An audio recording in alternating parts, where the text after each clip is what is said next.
Ayan guys, maganda yung pwesto ko dito. So dito ako mag-almusal. So ito yung pagkain ko. Ayan, pritong bangus yung ulam ko. Wow! Ayan, toasted. Saka mayroon akong sasawan dito. Toyo, kalamansi, at saka sibuyas. Saka mayroon akong ginisang ampalaya. Wow! At kaunting kanin. Ayan, lamon guys, lamon. A few minutes later. So ayan, tapos na tayong kumain. So wala na tayong gagawin ngayon. May tambayan din pala dyan, oh. Ayan, may upuan. Nandiyan lang yung office na ni boss. May upuan dito, pero sira na pala, oh. What? Ayan, delikado na. Yun lang sasakyan ko. Dumating na pala yung order ko na screw extractor, guys. Ito yung hinahanap ko sa Wilcon, sa Is Hardware, sa ibang mga hardware. Kaso lang, hindi mo to mabili sa mga hardware. Mabili mo lang to sa online. Buksan na natin. So ito, dalawa yung in-order ko kasi iwan ko to sa bahay yung isa. At yung isa naman, dala-dala ko dito sa Manila. Kasi kung sakaling may ayusin tayo sa bahay nila ni ma'am, baka kaya natin ayusin, tayo na lang ang gagawa. Tulad ng sa aking banyo, naayos ko na yun dati. Kaso lang, lagari lang din ginagamit ko. So kailangan talaga to. Yan. So ganito na itsura niya, nasa loob lang ng plastic. Tanggalin na yung plastic. So ito na itsura niya, ayan. So ang size nito ay 1/2. Merong maliit dito, ito. Pero itong kabila, ito talaga yung 1/2. Yung sakto talaga sa mga tubo na mga linya natin sa loob ng bahay.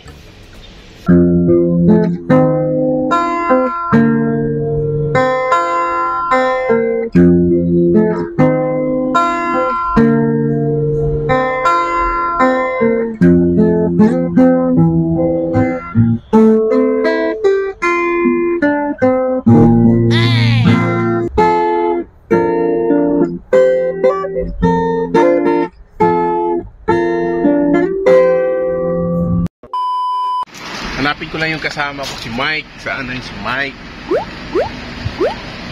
May natutulog pala dito. Idol! Morning! Kay! Ay po! May natutulog dito.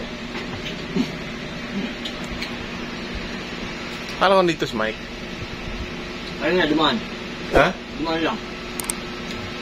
Saan na kayo si Mike? Ay, sorry, bye. Nagising tuloy.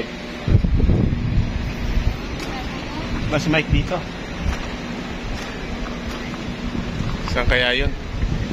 Kakain na kami, wala dito. Alang hiya, nandiyan ka na pala. Nakapwisto ka na pala dyan. Ha? Oh? Dapat email. Namin guys. Ulam namin guys. Ampalaya at saka bangus pa rin. Ayan.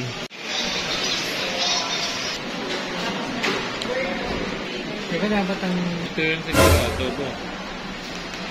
A few minutes later. Sold na ang aming pananghalian. Merienda na lang ang kailangan.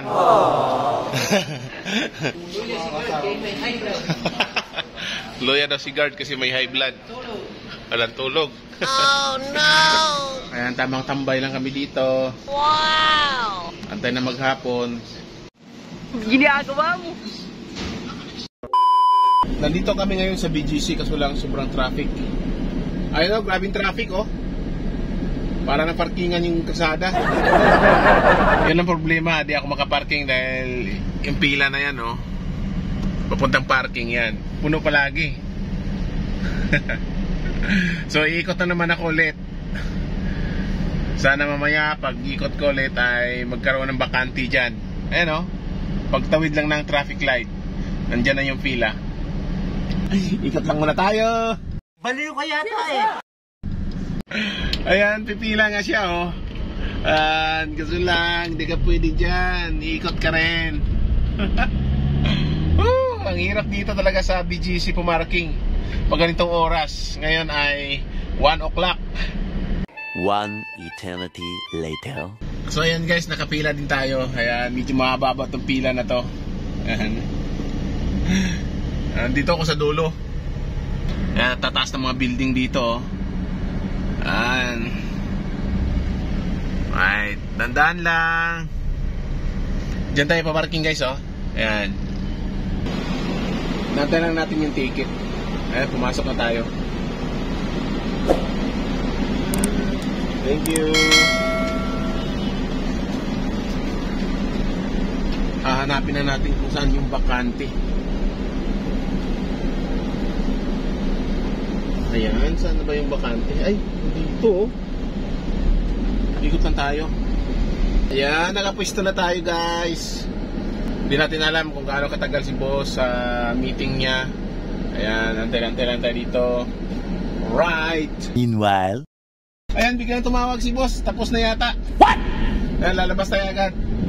Hindi naman tayo makabayad ng parking dahil mayroong grace period. Ayan, kagapasok lang. Kagapapasok lang. Okay pa? Sige. Ayan, okay pa. Oops!